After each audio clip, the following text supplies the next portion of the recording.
Puji Tuhan, selamat malam Bapak Ibu Saudara, salam semuanya. Malam hari ini tanpa dirasa kita sudah masuk materi pelajaran buku 7 ya. Buku 7 ini nanti kita akan membahas banyak tentang perkara roh ya. Nah, Saudara, manusia itu sejatinya awalnya adalah roh ya. Waktu diciptakan oleh Allah pertama kali itu dalam bentuk roh. Lalu setelah turun hujan, ada embun yang naik itu, lalu Allah mulai membuat fisiknya manusia. Jadi Kejadian 1 ayat 26 itu dalam bentuk roh, ya, ada di dalam pikiran Allah. Apa yang akan dibuat manusia itu seperti ini, gambar Allah. Tapi wujudnya baru terjadi di Kejadian pasal 2. Nah, karena kita ini sudah sering melihat hal-hal perkara tubuh jasmaniah kita ini, segala sesuatu sekarang kita nilai, kita tangkap secara materialis ya, material secara materi ya. Jadi semuanya perkara roh itu akhirnya hampir-hampir tak pernah tersentuh. Kesadarannya adalah tubuh fisik Anda. Nah, malam hari ini ya kita akan memulai buku 7 ini, kita akan mulai menggali tentang perkara-perkara roh tersebut. Nah, oleh sebab itu, malam hari ini kita awali dengan satu tema, ya, yaitu tentang hakikat roh. Ya. Nah, Saudara, hakikat roh itu apa sebenarnya? Nah, Saudara, asal-muasalnya roh itu bagaimana? Nah, sebenarnya awalnya Allah dan Bapa. Segala roh itu adalah istilah yang sering dipakai di dalam teologi ya. Orang-orang Kristen mengerti Allah Bapa segala roh. Jadi begini Saudara, ya, untuk mengartikan dan memperjelas kenapa Allah Bapa itu disebut Bapa segala roh ya. Sebelum segala sesuatu ada, Allah Bapa itu telah ada ya. Jadi Allah Bapa itu atau Ia itu sudah ada dari masa lampau yang kekal. Kita nggak tahu kapan itu adanya. Jadi itu masa-masa yang disebut kekekalan itu. Allah Bapa yang pertama-tama melahirkan Tuhan Yesus. Ini apa? Jalurnya seperti ini. Lalu Tuhan Yesus melahirkan seluruh ciptaan lain. Jadi sumber segala sesuatu adalah Allah Bapa. Ia adalah Bapa segala roh, ya. Dia adalah Bapa segala roh atau Allah segala roh. Nah, Saudara, sekarang kita tahu ya, di sini dengan penjelasan ini sekarang kita boleh menangkap dan mengerti tentang hakikat roh. Awalnya sebelum segala sesuatu ada, yang ada itu Bapa. Kata Bapa itu bukan berarti ya ada ibunya gitu ya. Enggak, Saudara ya. Bapak, kalau ada umpama Pak Harto dulu ya, dia 30 tahun, 32 tahun menjadi presiden Indonesia ya. Dulu terkenal sebagai Bapak Pembangunan. Bapak Pembangunan ya. Apakah Pak Harto itu tukang proyek? Enggak, itu kayak dia tetap presiden ya, tapi disebut Bapak Pembangunan. Nah, Saudara, kenapa? Karena dia membangun ya selama 32 tahun itu. Nah, Saudara, ada tokoh-tokoh atau orang-orang yang memulai segala sesuatu setelah berkembang, orang-orang yang mengecap hasilnya itu, lalu mulai menghargai orang yang menciptakan itu, lalu orang yang menciptakan itu mendapat sebutan, itu Bapak atau foundernya, ya, atau foundernya. Saya pernah melayani juga satu orang yang menjadi founder dari sebuah universitas di Jakarta yang sekarang cukup terkenal, yaitu Universitas Binus itu ya. Nah, ketika itu Pak Wibowo namanya ya. Nah, itu satu kali sakit, terus saya diajak sama teman saya untuk mendoakan di rumahnya di sana. Awalnya saya nggak kenal ya, setelah datang begitu, lalu pertama disambut sama istrinya, yaitu Bu Sisilia namanya. Nah, kalau Bu Widiawati itu kan anaknya dia. Nah, Saudara, ketika sambut begitu, lalu dikenalkan sama Pak Wibowo itu, lalu teman saya bilang, Pak Gideon, ini pendiri BINUS. Oh, foundernya ya. Ketika beliau meninggal ya, wah semua pada datang dan saya ikut ya untuk melayat di situ. Nah, saudara, semua bilang ini founder, pendirinya, bapaknya BINUS. Nah, dari sini paling enggak mulai menangkap ya. Jadi kata Bapak, kenapa kita menyebut Allah itu atau Eloah itu Bapak? Karena dia ada sebelum segala sesuatu ada. Jadi dia itu ada. Siapa yang menciptakannya? Enggak ada. Dia tuh ada sebagaimana dia ada. Dia tidak pernah diciptakan. Karena dia Allah itu sendiri. Jadi Allah Bapa itu enggak pernah diciptakan, enggak ada yang menciptakan Allah. Sebelum Allah Bapa ada, itu belum ada apa-apa. Ya. Nah, saudara, sekarang kita tahu ya, Allah Bapa itu adalah Allah atau Bapa dari segala sesuatu sebelum semuanya ada. Dan itu terjadinya di masa lampau, di masa yang kekal itu. Nah, saudara, setelah Bapa itu ya ada, lalu Bapak itu mulai melahirkan Tuhan Yesus. Kok bisa? Ya, nah, saudara, Bapak itu roh. Jadi kelahiran di sini adalah kelahiran secara roh juga, ya, melahirkan Tuhan Yesus. Bagaimana Allah Bapa melahirkan Tuhan Yesus? Kita bisa lihat keterangan-keterangan di dalam Alkitab, khususnya kitab Ibrani pasal 1, kalau Anda bisa melihat di situ ayat 5 dan seterusnya. Di situ katakan, pada hari ini aku memperanakkan anakku, dan anakku yang kubawa turun ke dunia. Di antara malaikat tidak pernah disebut dia anakku. Ya, nah, nanti anakku itu akan menyebut aku bapaknya. Yang dimaksud siapa? Adalah Yesus. Makanya kita sekarang mengenal Yesus itu adalah anaknya Allah Bapa. Ya, nah saudara, bagaimana Yesus keluar dari Allah Bapa? Karena roh, sudah, kelahirannya enggak seperti kelahiran seorang anak secara fisik. Kelahirannya ternyata, ya, kalau kita ya melihat dari ayat Alkitab Yohanes 1 ayat 1, di situ mendapat penjelasan. Pada mulanya adalah firman. Firman itu bersama dengan Allah, maksudnya Bapa. Dan firman itu adalah Allah. Nah, di sini ada dua kata Allah. Kalau tidak mengerti dari bahasa aslinya, nanti Bapak Ibu Saudara akan rancu. Nah, itu anak juga Allah, Yesus juga Allah. Nah, kalau saya split begini, Saudara. Pada mulanya adalah Eloah, ya, atau Bapak, ya. Nah, pada mulanya adalah firman, itu Yesus atau Yahweh. Dan Yahweh atau firman itu bersama-sama dengan Eloah. Dan firman atau Yesus itu adalah Elohim. Ya. Jadi Allah pertama itu bentuknya tunggal. Allah yang kedua itu bentuknya plural atau jamak. Ya. Yang disebut keluarganya Allah. Jadi awalnya Yesus itu lahir dari apa? Dari mulutnya Bapa. Ketika itu Bapa berfirman, pada hari ini aku memperanakkan anakku. Omongan daripada Allah Bapa itu menghasilkan roh yang baru. Ya. Jadi ketika Tuhan Yesus ada bersama dengan Bapa di surga, itu wujudnya, bentuknya adalah roh. Bapa sendiri roh, Yesus pun roh. Ya. Nah, setelah itu, Bapak mendelegasikan tugas kepada si anak ini. Nah, kamu boleh mencipta apa saja. Lalu si anak Tuhan Yesus ini menciptakan segala sesuatu.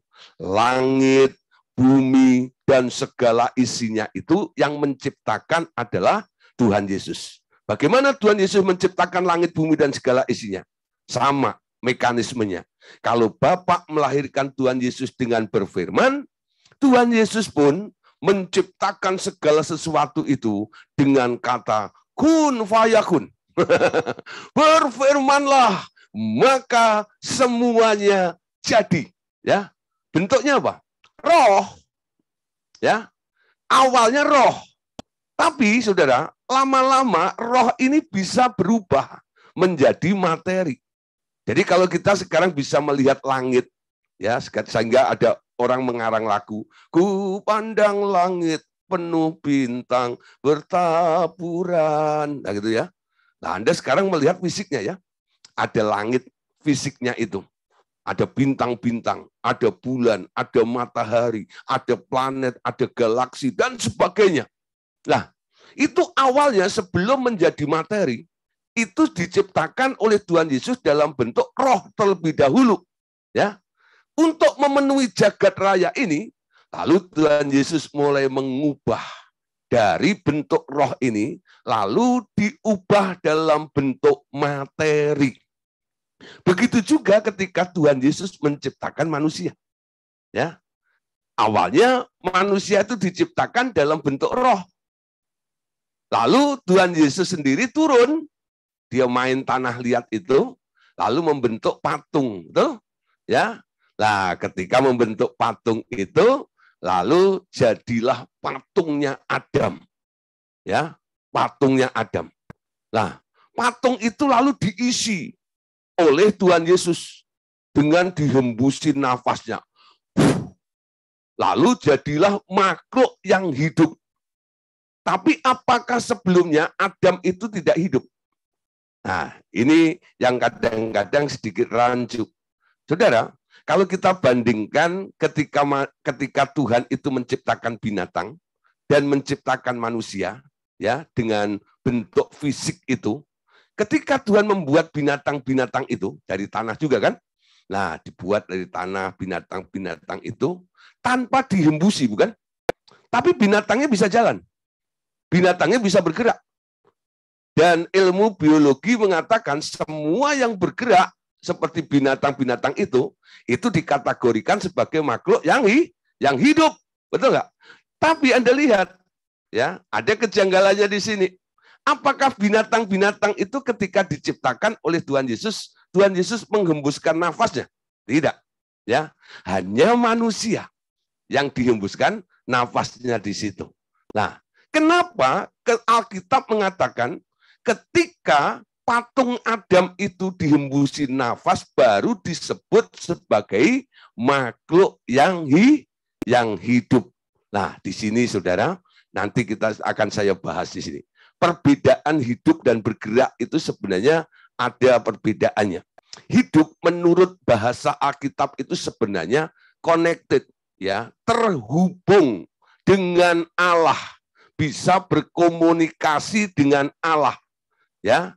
Nah, yang bergerak ini boleh dikatakan hidup, tapi nggak bisa berhubungan dengan Allah, ya. Nah, karena kita sudah mempelajari ilmu biologi, jadi kata hidup ini sekarang menjadi rancu, ya. Kalau kita bandingkan dengan apa yang dikatakan Alkitab, hidup itu apa? Ketika manusia jatuh dalam dosa, manusianya masih bergerak. Masih bisa cari duit, masih bisa mengerjakan ini dan mengerjakan itu. Tapi Tuhan bilang apa? Manusia sekarang sudah mati, ya, tidak hidup lagi, tapi bisa bergerak, saudara, bisa beraktivitas dan sebagainya. Nah, saudara, di sini ada perbedaan. Roh lah yang memberi hidup, daging tidak sama sekali. Nah, saudara, tentang hakikat roh malam hari ini kita akan bahas bersama-sama. Tapi pada dasarnya yang perlu kita garis bawahi dulu, ya. Jadi segala sesuatu adalah Allah Bapa, ya. Jadi sumber segala sesuatu adalah Allah Bapa. Ia adalah Bapa segala roh atau Allahnya segala roh itu. Nah, kita lanjutkan materi kita. Allah Bapa menciptakan segala sesuatu. Ya, kenapa Allah Bapa menciptakan segala sesuatu? Walaupun yang menciptakannya Tuhan Yesus, ya, tapi atas pendelegasian dari Allah Bapa. Allah Bapa menciptakan segala sesuatu untuk tujuan dan kepentingannya. Bukan sebaliknya, bahwa manusia menjadikan Allah sebagai pelengkap segala kebutuhannya. Ya, jadi Allah itu punya tujuan. Ketika menciptakan segala sesuatu, tujuannya apa? Dia menciptakan segala sesuatu tujuannya untuk kepentingan dia. Ya, kepentingan dia. Untuk apa? Ya banyak hal yang Tuhan mau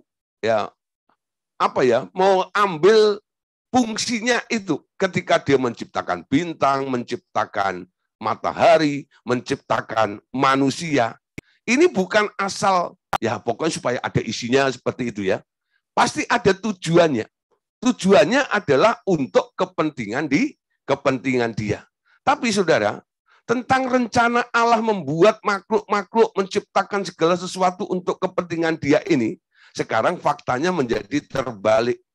Ya, ketika manusia jatuh dalam dosa, sekarang manusia menjadikan Allah sebagai pelengkap segala kebutuhannya. Gak heran, banyak orang-orang Kristen kalau datang kepada Tuhan itu isinya cuma satu. Tuhan, lengkapi kebutuhanku. Tuhan, lihat keberadaanku. Tolong Tuhan. Gitu ya. Nah, saudara. Nah, sebenarnya kalau Anda menyadari, setiap hari Anda harus berpikir seperti ini. Untuk apa aku diciptakan? Untuk apa aku ada? Ketika Bapak Ibu Saudara mulai berpikir seperti itu, nanti cara Anda memandang Allah akan berbeda. Untuk apa Tuhan menciptakan saya? Setiap orang yang lahir di muka bumi ini, Tuhan punya tujuan di dalam setiap kehidupan kita. Ya, tidak ada yang kebetulan. Jadi kita ini harus memenuhi apa yang menjadi tujuan Allah di dalam kehidupan kita. Amin. Nah, ada khotbah-khotbah yang temanya tentang destiny ya. Bagaimana kita menemukan destiny kita, yaitu tujuan Allah di dalam hidup kita ini. Orang-orang yang sudah mulai berkhotbah seperti ini mulai mengerti. Hidup ini tidak melulu datang kepada Tuhan supaya Tuhan mencukupi kebutuhan kita. Tapi kita mulai menyadari, aku ini diciptakan, pasti Tuhan punya tujuan. Ada kepentingannya. Kenapa aku diciptakannya? Untuk apa? Peran apa yang harus aku lakukan? Ya, tanya sama yang menciptakan Anda itu. Nah, di sini ketika kita menemukan destiny kita, bahwa kita diciptakan untuk ini dan itu, nah Bapak Ibu Saudara, kita akan bisa melakukan sesuatu tepat seperti apa yang Dia inginkan dalam kehidupan kita ini. Amin. Nah, lanjut ya.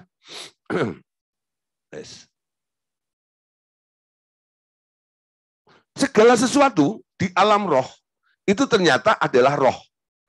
Allah adalah roh. Dari perkataan makhluk-makhluk, benda-benda, pikiran, rekaman, dan memori, dalam memori sampai kepada urapan, ternyata semuanya adalah roh. Ya.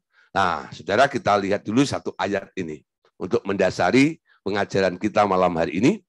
Yohanes 4 ayat yang ke-24. Mari kita baca sama-sama. Yohanes 4 ayat 24, Allah itu roh, dan barang siapa menyembah Dia, harus menyembahnya dalam roh dan kebenaran. Ya, satu kali Tuhan Yesus ketemu dengan perempuan Samaria itu ya. Lalu perempuan ini bertobat. Ketika dia sudah bertobat, lalu dia tanya, sekarang kiblatnya kemana? Kalau aku menyembah Allah, apakah aku ke Yerusalem atau ke Gunung Gerizim? Karena orang Samaria kiblatnya ke Gunung Gerizim dan orang Yahudi kiblatnya ke Yerusalem. Jadi dia mulai bingung nih. Kalau aku percaya keyakinannya orang Yahudi, ya, Yesus itu kan disebut orang Yahudi, dipandang sebagai orang Yahudi. Harusnya aku ikut kiblatnya orang Yahudi. Padahal aku punya kiblat sendiri menurut suku saya, yaitu orang Samaria. Dia tanya, aku harus menyembah Allah di Yerusalem atau di Gunung Gerizim? Tuhan Yesus berkata, bukan di Yerusalem atau di Gunung Gerizim. Allah itu adalah roh. Barang siapa menyembah Dia, harus menyembahnya dalam roh dan kebenaran. Ya, menyembah dalam roh dan kebenaran itu bukan sekedar berbahasa roh. Orang berbahasa roh itu, bahasa roh itu sarana untuk Anda berkomunikasi dengan makhluk-makhluk roh, termasuk Allah. Alkitab mengatakan orang yang berbahasa roh, dia bukan berbicara kepada manusia, ya, tapi dia berbicara kepada Allah. Orang yang berbahasa roh, orangnya sendiri nggak ngerti apa yang dia ucapkan. Tapi dia bisa terkonek dengan makhluk roh, yaitu Allah yang adalah roh itu. Nah, Bapak Saudara, dari sini kita tahu sekarang bahwa Allah yang Anda sembah, yaitu Allah Bapa ini, adalah roh wujudnya. Amin. Ya, dia adalah roh. Jadi tidak tergantung dengan hal-hal, aturan-aturan, atau tempat, situasi, dan sebagainya. Dimanapun juga, kapan saja, Anda bisa menyembah dia dengan roh itu. Rohmu yang terkonek dengan dia. Ya, rohmu terkonek dengan dia. Jadi kalau Anda menyembah dalam roh itu, Anda nggak berpikir, tapi sesuatu yang mengalir dari rohmu atau dari hatimu. Sehingga nanti rohmu itu akan menyatu ketemu dengan Allah yang adalah roh tersebut. Ya, nah saudara, Bapa itu adalah roh. Ya, semua apa yang ada di dalam Bapa itu roh. Ya, itu roh juga. Bapak punya pikiran nggak? Punya. Dia berpikir. Dia punya perkataan juga, ya.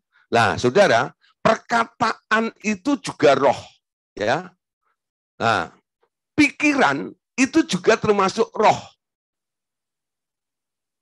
Anda bisa membedakan antara otak dengan pikiran, ya. Otak itu kan batangnya atau fisiknya. Kalau dibedah gitu, kepala manusia ini, lalu nanti ada nih yang kayak ubur-ubur gitu ya. Itu namanya otak. Nah, nggak usah bedah kepala manusia lah, ya. Anda makan ayam gitu ya, dan nanti Anda cari otaknya mana ini, atau otak kambing atau otak sapi ya. Nah, itu ada otaknya. Nah, saudara, nah, di dalam otak itu, nah di situ bisa mengolah namanya pikiran. Ada orang yang bisa melihat nggak pikiran? Nggak ada. Karena pikiran itu sebenarnya roh, ya. Roh, tapi bisa dideteksi dari apa yang dipikirkan orang itu, nanti bisa ditebak dari apa reaksi daripada orang itu. Ya, sekarang ada lebih canggih lagi, walaupun orangnya tidak bereaksi, tapi dari matanya dia bisa melihat orang ini sebenarnya sedang berpikir apa. Ya, nah saudara, sekarang kita tahu ya. Jadi pikiran itu nggak kelihatan, karena pikiran itu adalah roh. Ucapan itu juga begitu. Ucapan atau perkataan itu adalah roh. Kalau saya ngomong ini ya, nah karena ini ada gambarnya, Bapak Ibu Saudara bisa melihat siapa yang ngomong, ya. Nah karena melihat mimik mulut saya terbuka begitu, lalu saya pegang mic seperti ini, Bapak Ibu Saudara bisa lihat, oh itu Gideon, ya, sedang berkhotbah, sedang mengajar, sedang ngomong, ya. Nah, saudara, kalau ruangannya gelap, lalu Anda tidak bisa melihat wajah saya, ya. Nah, lalu mendengar suara saya, mendengar suara saya nggak kelihatan, betul? Ya, bahkan Anda karena nggak melihat wajah saya atau orang yang berbicara itu, Anda nyaris nggak mengenali siapa yang ngomong ya, ya. Nah, saudara, padahal suaranya Anda dengar. Suaranya bikin ribet di sekitar Anda. Tapi Anda tidak melihatnya. Kenapa? Karena suara itu bukan fisik. Suara itu adalah roh. Perkataan itu roh. Tapi saudara, walaupun perkataan atau pikiran itu roh, ya, pikiran atau perkataan ini mempunyai dampak yang luar biasa. Amin. Nah, jadi ketika orang berpikir, dia bisa menciptakan sesuatu dari pikiran rohnya itu. Ketika dia ngomong, dia bisa menciptakan segala sesuatu dari omongannya itu, ya. Walaupun awalnya dalam bentuk konsep. atau sebuah buah pikiran saja ya. Nah, tapi sudah ada kerangkanya kira-kira apa yang diomongkan atau apa yang dipikirkannya. Nah, ini hakikat rohnya seperti ini. Jadi roh itu lebih luas dibanding materi-materi yang sering kita lihat dalam kehidupan kita. Tanganmu bisa melakukan ini, kakimu bisa melakukan itu, ya, mulutmu bisa begini, ya, dan sebagainya secara fisik, ya. Tapi roh itu sebenarnya jauh lebih canggih karena awalnya ketika Allah Bapa yang adalah roh itu menciptakan segala sesuatu itu dengan kapasitas rohnya juga, amin, ya. Nah, saudara, Ibrani pasal 12 ayat yang ke-9, mari kita lihat. Ibrani 12 ayat yang ke-9. Selanjutnya dari ayah kita yang sebenarnya kita beroleh ganjaran dan mereka kita hormati, kalau bukankah kita harus lebih taat kepada Bapa segala roh supaya kita boleh hidup, ya. Nah, di sini ada istilah Bapa segala roh. Yang dimaksud ini adalah Allah Bapa. Dalam Bilangan pasal 16 ayat 20 sampai ayat yang ke-22. Lalu berfirmanlah Tuhan kepada Musa dan Harun, pisahkan dirimu dari tengah-tengah umat ini, supaya kuhancurkan mereka dalam sekejap mata.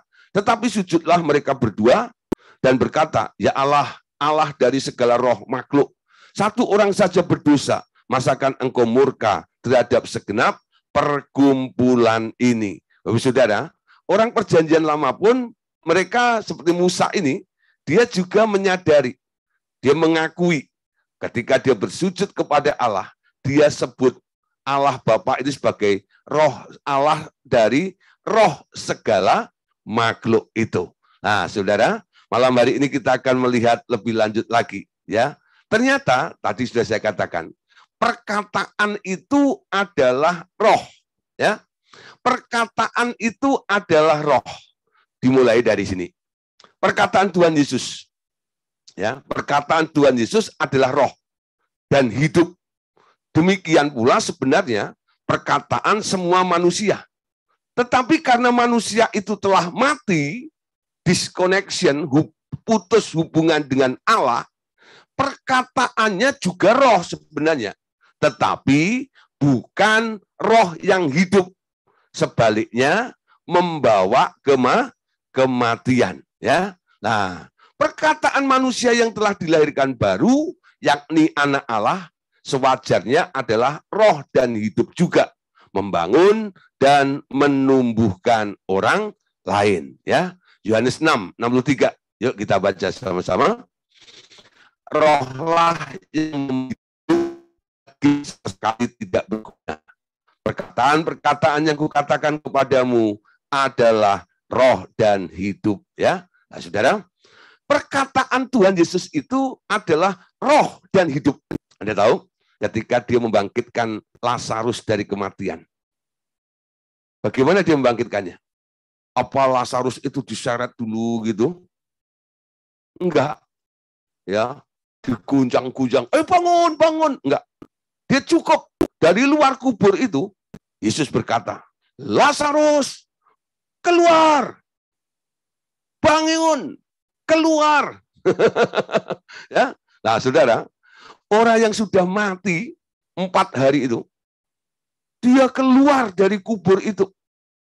Ya, kok bisa orang mati itu dihidupkan oleh Tuhan Yesus? Dengan apa? Dengan ngomong. Kenapa omongan Tuhan Yesus itu begitu manjur sekali? Karena perkataan Tuhan Yesus itu adalah roh dan hidup. Amin. Nah, orang-orang yang memiliki perkataan yang kualitasnya disebut roh dan hidup ini, kalau dia ngomong, pasti mengubah segala sesuatu dari yang buruk menjadi baik. Ya, dari yang buruk menjadi baik. Berapa orang sakit disembuhkan oleh Tuhan Yesus? Cukup dengan omongan. Jadilah sembuh. Berjalanlah. Ya. Nah, bangunlah.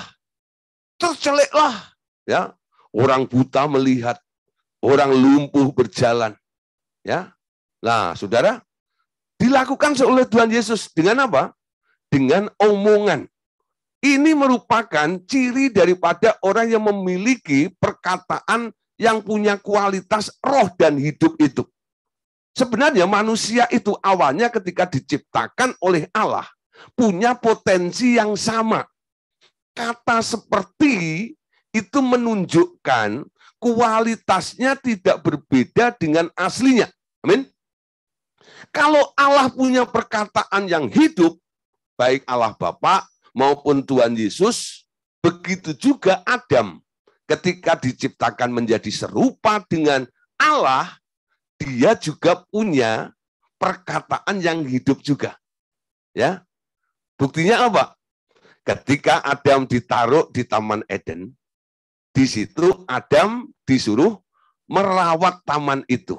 Ya, bagaimana Adam bisa merawat taman yang begitu luas itu seorang diri, saudara? Ya, bagaimana dia bisa mengatur semua tumbuh-tumbuhan, binatang-binatang yang ada di dalam taman itu? Apakah Adam tiap hari seperti orang angon bebek itu ya? Bebeknya digiring, digebukin, ayo lari, lari, lari. Atau dia angon kayak angon sapi gitu ya. Nah, sapunya ditarik gitu. Enggak, saudara. Ya. Adam melakukannya dengan ngomong saja. Gajah itu nurut dengan Adam. Ya. Ular itu nurut sama Adam. Burung-burung di udara itu dipanggil oleh Adam, nurut semuanya. Kenapa? Perkataan Adam ketika belum jatuh dalam dosa, Adam itu punya power dalam perkataannya. Ya. Omongan Adam itu juga dikatakan perkataan roh dan hidup juga. Ya. Nah, saudara, omongannya membawa dampak. Ya, ini cirinya. Kalau orang ngomong terus yang diomongin nggak berubah, itu disebut no power, ya, nggak ada kuasa. Contoh gini ya, saudara, kalau ada mungkin office boy ya, atau karyawan yang paling rendah lah dalam satu perusahaan, lalu manajer lewat gitu ya, lalu ini office boy itu nyuruh manajer gitu, tolong dong ambil sampah itu, gitu ya. Kira-kira manajernya nurut nggak? Nurut nggak sama office boy itu? Enggak. Kenapa? Karena ya secara posisi, secara kedudukan, ya manajer dengan office boy itu kan beda. Ya, manajer lebih berkuasa daripada office boy itu.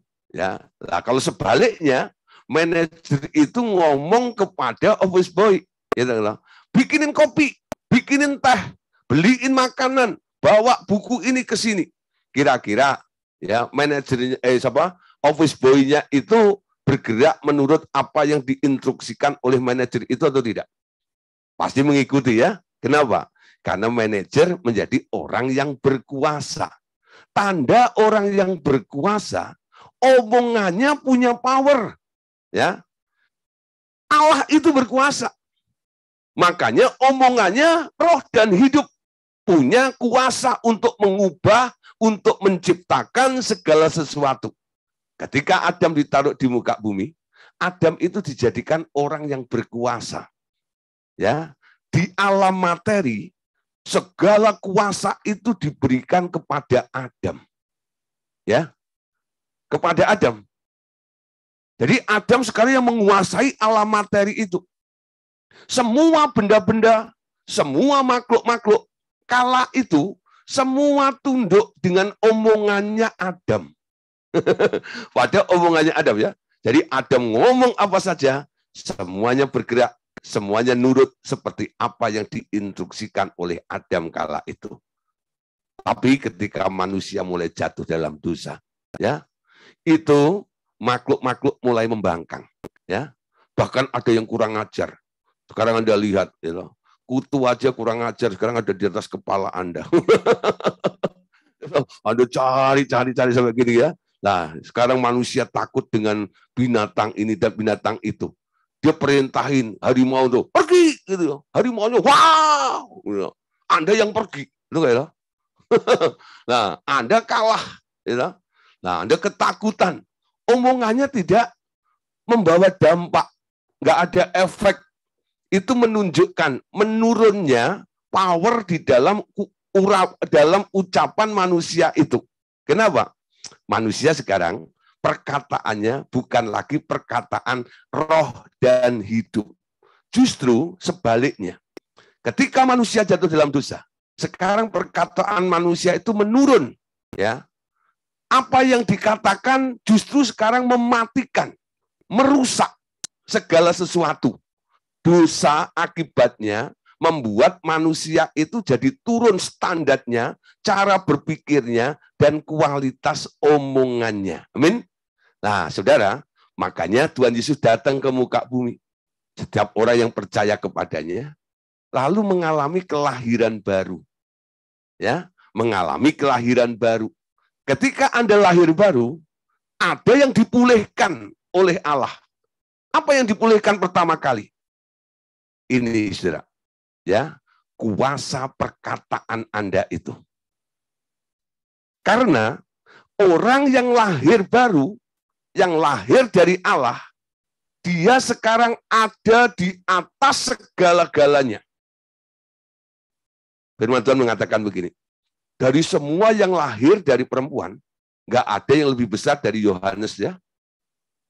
Tapi orang yang lahir dari Allah lebih besar daripada Yohanes.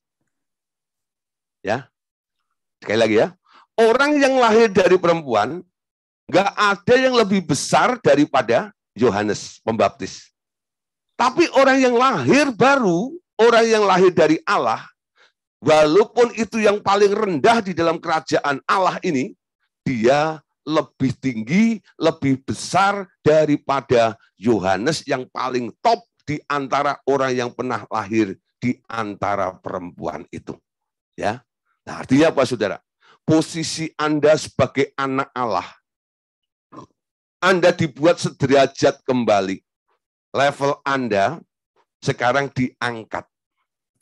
Status Anda diperbaharui. Karena Anda anak Allah, sekarang omonganmu jadi kayak Yesus lagi. Penuh dengan kuasa. Sekarang kita mulai praktek, ya. Yang ngaku-ngaku jadi anak Allah ini, apakah Anda benar-benar memahami pemulihan restorasi tentang power kuasa dalam perkataan ini mulai terjadi dalam kehidupan Anda atau tidak? Coba sekarang, ya. Kalau terjadi sesuatu di dalam kehidupan Anda, coba katakan yang benar. Yakobus mengatakan begini, ya.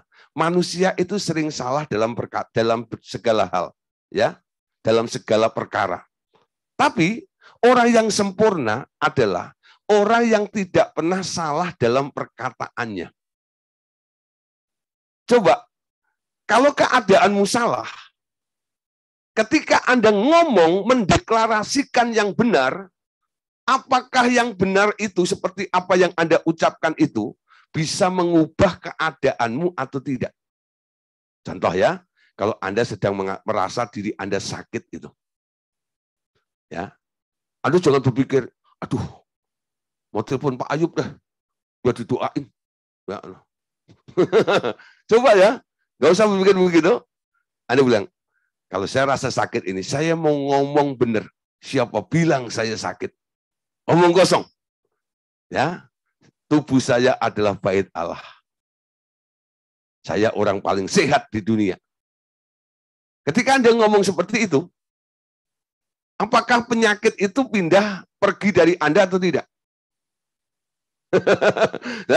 Nah, saudara, sebelum Anda melakukannya kepada orang lain, coba Anda praktekkan terhadap diri Anda sendiri. Ya. Nah, saudara, dulu sebelum saya mengerti tentang posisi anak Allah, saya berapa kali mendoakan orang sakit. Ya. Dan setiap saya mendoakan orang sakit, ujung-ujungnya mati.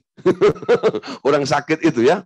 Nah, saudara, sampai saya sendiri bingung ini. Padahal perintahnya sembuhkan orang sakit, bukan bunuhlah orang sakit, ya. Nah, saudara, lalu saya cerita nih sama mentor senior saya, Pak Andreas. Pak, kenapa, ya, kalau saya pelayanan mendoakan orang sakit, kok orangnya malah mati itu kenapa, Pak? Nah, gitu, ya. Nah, Pak Andreas itu tanya begini, kamu siapa? Ketika saya tanya, Ya, lalu dijawab, kamu itu siapa? Saya bingung, saudara. Kok Bapak tanya begitu? Ya, kamu itu siapa? Kamu itu siapa?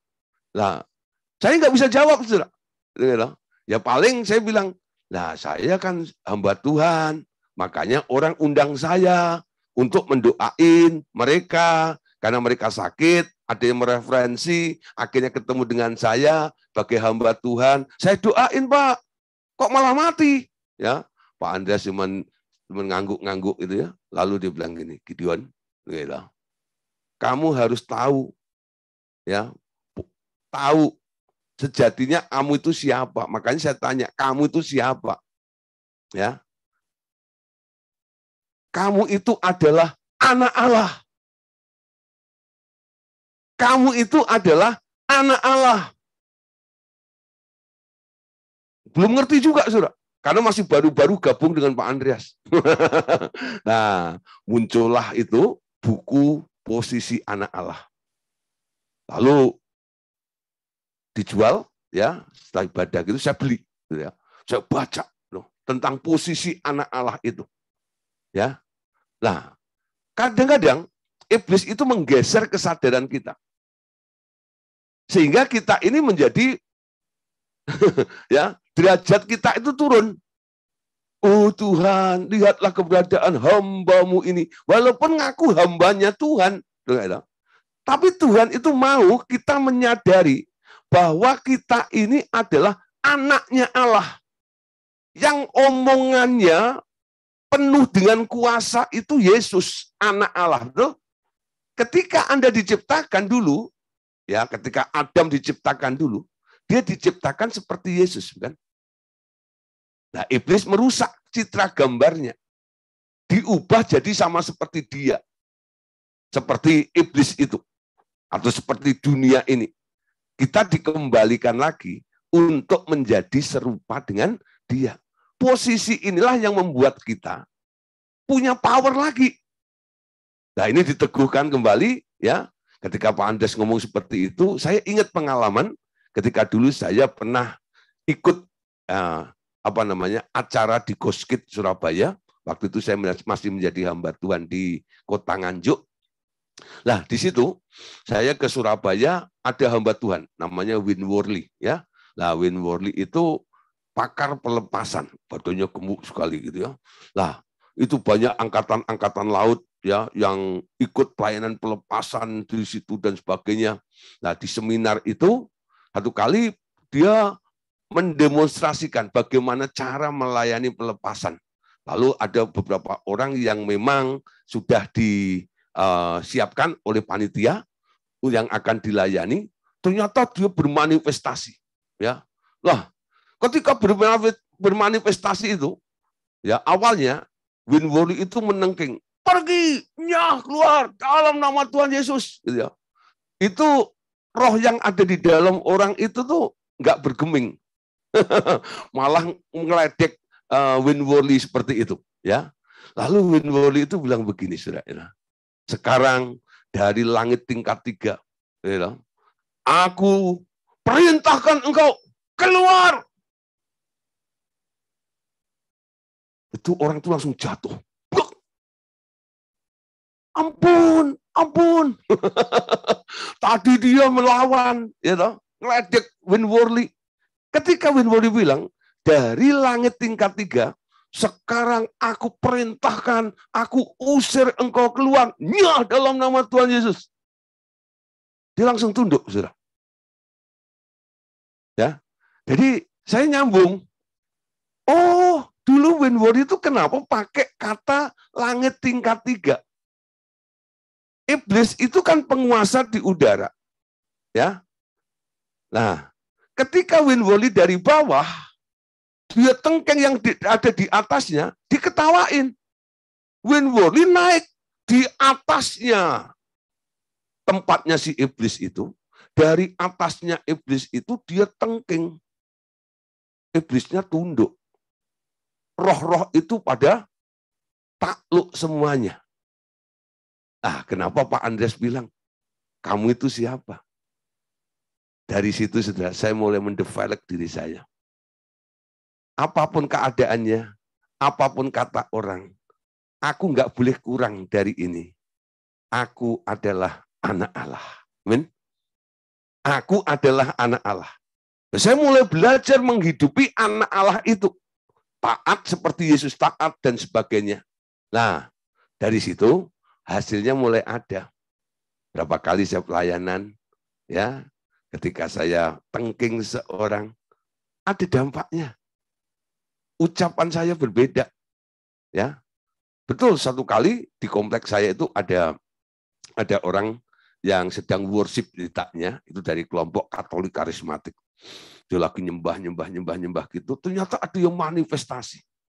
Dari jam 6 sore itu mereka worship ceritanya. Gak tahu jam berapa tepatnya itu orang manifestasi. Ya. Tapi ditengkeng-tengkeng saudara. Jadi sampai nggak ada khotbahnya, karena apa? Ya ini udah manifest yang brutal seperti itu. Nah, kira-kira 9:30 itu telepon saya bunyi. Pak Gideon, bisa ke blok ini enggak? Itu masih di kompleks saya, ya, di blok ini. Lah, ada apa? Ada yang manifestasi, udah ditengking dari tadi, itu enggak keluar-keluar, ya, bandel banget rohnya yang di dalamnya. Lalu saya datang, saudara. Ya, sampai situ kurang lebih hampir jam 10 kurang sedikit itu. Nah, saya datang situ, ya. Saya lihat itu badannya sudah biru semuanya. Karena ditaburin garam, disiram air gitu ya. Pakai caranya macam-macam, ditengking ini, dibacain ayat dari Kejadian sampai Wahyu gitu ya.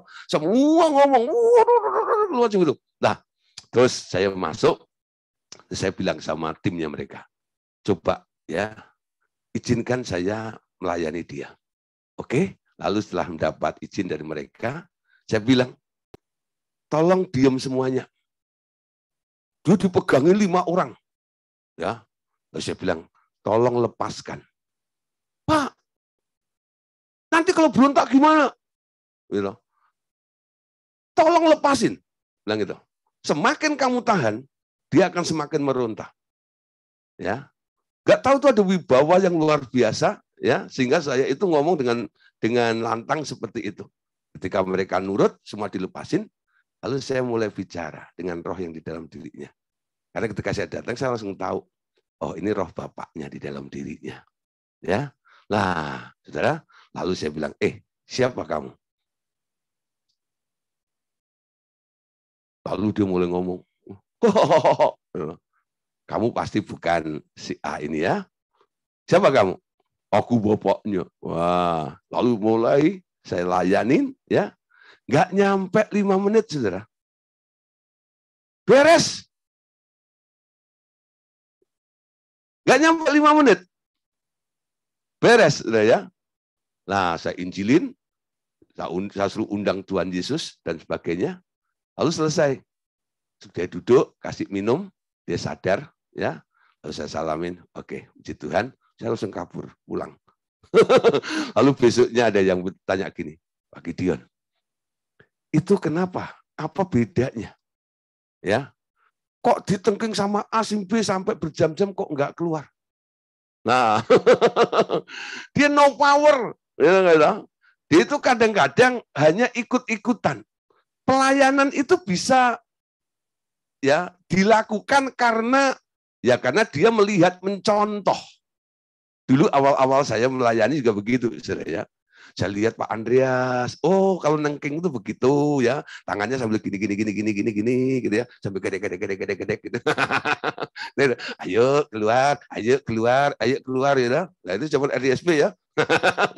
Saya kan WL kemana-mana ya sama Pak Andreas gitu. Jadi kadang-kadang saya contoh aja. Oh Pak Andreas itu kan melayani begitu.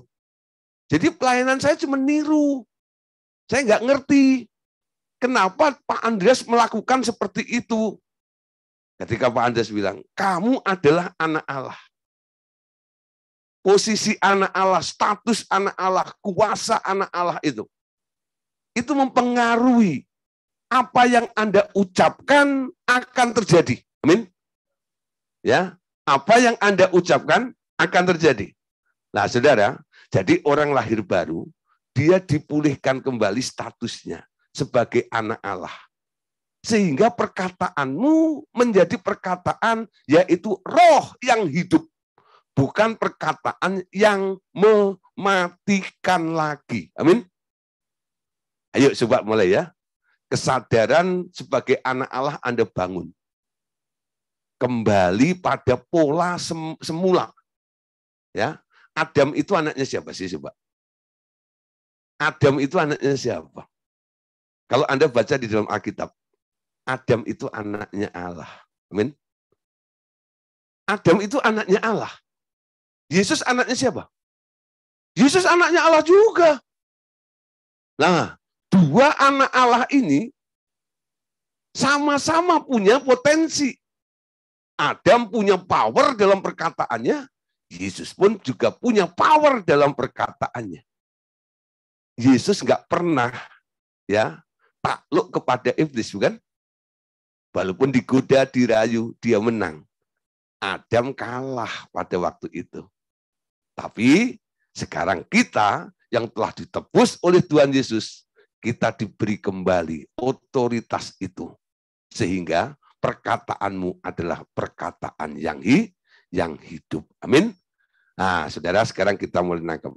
Perkataan itu adalah roh yang menghidupkan. Hati-hati dengan omongan Anda. Ketika Anda ngomong, ada dampaknya. Ketika Anda ngomong baik, akan terjadi yang baik. Ketika Anda ngomong yang jahat, Anda ngomong yang buruk, terjadi yang buruk juga. Amin. Nah, jangan ngikutin perasaanmu. Jangan mengikuti keadaanmu. Apa kata Tuhan? Ketika Anda mengikuti apa kata Tuhan, Tuhan yang punya rencana yang Anda ucapkan itu, dia yang akan melakukannya. Dia yang akan membackup perkataan Anda. Amin. Nah, sekarang yang kedua, saudara. Nafas. Ya. Nafas itu adalah roh juga. Nah, Anda tahu ya. Jadi beda perkataan dengan nafas itu beda. Nafas itu keluarnya kan dari hidung, ya, gitu ya. Dari mulut juga bisa, ya. Nah, tapi perkataan itu lebih ke omongan, ya. Nafas adalah roh. Kejadian 2 ayat 7. Dan Allah membentuk manusia itu dari debu tanah dan menghembuskan nafas hidup ke dalam hidungnya. Demikianlah manusia itu menjadi makhluk yang hidup, ya, makhluk yang hidup. Nah, saudara, nafas itu roh. Itu roh. Jadi ketika Allah menghembuskan nafas ke dalam diri Adam, Adam itu kemasukan roh. Kemasukan roh. Roh apa? Rohnya yang bernafas itu. Rohnya Yesus ada di dalam diri Adam. Ya. Ada di dalam diri Adam. Ya. Adam menjadi hidup di situ karena kemasukan rohnya Yesus itu. Nah, Tuhan Yesus bukan hanya melakukannya kepada Adam pada waktu itu. Ketika Tuhan Yesus ada di muka bumi, ternyata cara ini terus dilakukan juga kepada murid-muridnya. Dalam Yohanes pasal 20, ayat yang ke-22. Dan sesudah berkata demikian, ia menghembusi mereka dan berkata, terimalah Roh Kudus. Ya, jadi pemberian Roh Kudus itu juga dilakukan oleh Tuhan Yesus dengan dia memberikan nafas kepada mereka dengan ditumpang tangan juga. Terima Roh Kudus. Nah, ini ditangkap oleh beberapa hamba Tuhan. Yang paling terkenal, yang pakai tiup-tiup itu Benny Hinn, ya. Benny Hinn itu kalau nanti KKR, ya, kesembuhan ilahi, nanti dari panggung itu, lalu dia hanya bilang, terima sembuhan. Ya, orang yang mendengar itu, walaupun nggak kena nafasnya Benny Hinn, tapi karena punya iman, ya, dia mengalami kesembuhan, mengalami mujizat, ya, dan itu terjadi seperti itu. Nah, saudara, ternyata roh itu bisa ditransfer, ya, bisa ditransfer. Jadi bisa pindah ke orang lain. rohnya Tuhan Yesus bisa pindah ke Adam, tapi enggak keseluruhannya. Sebagian saja. Ketika Tuhan Yesus memenuhi orang dengan Roh Kudus juga begitu. Ya. Nah, ini sering kita lakukan juga. Ya, kalau ada orang-orang yang kita baptis, lalu kita doain, jadilah penuh dengan Roh Kudus. Terima Roh Kudus. Ya, orang itu menerima. Dengan tanda-tanda mulai berbahasa roh, mulai bisa bernubuat, ya. Nah, 9 karunia itu mulai terjadi di dalam dirinya. Nah, biasanya kalau setelah Paskah gitu ya, nanti kan terus setelah Tuhan Yesus naik ke surga, hari kenaikan Tuhan, itu biasanya kalangan orang Pantekosta itu mengadakan 10 hari penantian Roh Kudus, pencurahan Roh Kudus. Ya, nah beberapa kali saya diundang untuk mengisi acara-acara semacam itu, karena mereka masih terobsesi dengan apa yang pernah kami lakukan dahulu, ya, tentang manifest daripada karunia-karunia roh yang pernah terjadi zaman rumah doa segala bangsa dulu itu, mereka undang lagi, gitu ya, untuk melakukan seperti itu. Nah, saudara, mau nggak mau, setelah saya khotbah, lalu mereka ajak menyembah, ya. Lalu mereka mulai diundang untuk maju oleh WL-nya. Nah, disitulah saya sebagai pembicara di situ. Nah, saya diberi tugas juga untuk mengimpartasikan Roh Kudus kepada mereka. Lalu saya bertanya, siapa yang mau penuh dengan Roh Kudus? Silahkan angkat tangan. Ya, lalu saya turun, saya tumpang tangan, terima, terima, terima, terima, terima, terima, terima, terima, terima. Dalam nama Yesus, terima Roh Kudus. Ya, saya bawa apa sih? Saya bawa apa coba? Saya bawa apa? Enggak, saya hanya mengatakan sesuatu, bukan? Terima Roh Kudus. Orangnya terima. Terima seperti apa yang saya katakan itu. Nah, memang ya, karena di dalam diri saya sudah ada Roh Kudus, kan? Ada Roh Kudus. Nah, mulai ini Roh Kudus yang ada di dalam diri saya ini mulai saya transfer kepada orang-orang itu. Dengan saya hanya ngomong, terima, terima, terima. Kalau saya nggak punya apa-apa, nggak ada Roh Kudus di dalam diri saya, ketika saya bilang, terima, terima, terima, mereka dapat nggak? Nggak dapat. Ya, di dalam Yesus ada Roh Kudus juga. Nah, Yesus pernah dibaptis Roh Kudus nggak? Pernah. Ketika dia dibaptis, Roh Kudus hinggap di bahunya. Betul? Dalam Kisah Para Rasul 10 ayat 35 kalau Anda baca, Yesus orang Nazaret itu dia berjalan keliling sambil menyembuhkan orang-orang sakit dengan kuasa Roh Kudus. Ya. Jadi dalam Yesus ada Roh Kudus. Jadi ketika dia berkata kepada murid-muridnya, terima Roh Kudus itu. Apa yang dibagikan oleh Yesus? Bukan rohnya Yesus, bukan. Tapi Roh Kudus yang ada di dalam dirinya itu. Yang ditransfer sesuai dengan apa yang dikatakan oleh Tuhan Yesus. Amin. Itu ya, saudara ya. Jadi kalau orang belum punya sesuatu, lalu dia mau bagi sesuatu kepada orang lain, dia nggak bisa. Dia harus punya dulu. Dia harus punya dulu. Nah, karena dia punya, dia bisa bagi apa yang dia punya itu. Dia bisa bagi apa yang dia punya itu. Ya, nah saudara, jadi Roh Kudus itu bisa ditransfer dengan mudah kepada banyak orang sebenarnya. Ya, nah untuk orang menerima Roh Kudus itu sebenarnya hal yang harus dikerjakan juga.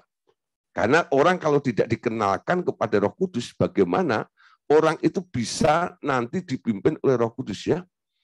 Jadi memberikan Roh Kudus pada orang itu sebenarnya hal yang nggak salah-salah banget sih ya.